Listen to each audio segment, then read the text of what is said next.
have a stomachache. You shouldn't eat so much cake.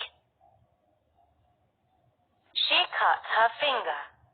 She should put a plaster or bandage on it. I have a toothache. You should go to a dentist. I think my leg is broken. You should go straight to hospital. He doesn't feel well.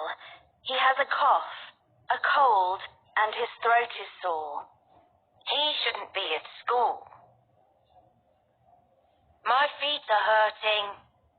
Your shoes are too small. You should buy some bigger ones. It is so hot, and he feels sick. He should drink more water.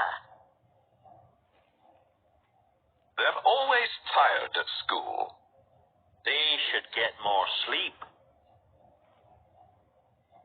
My little brother burnt himself. He shouldn't touch hot saucepans.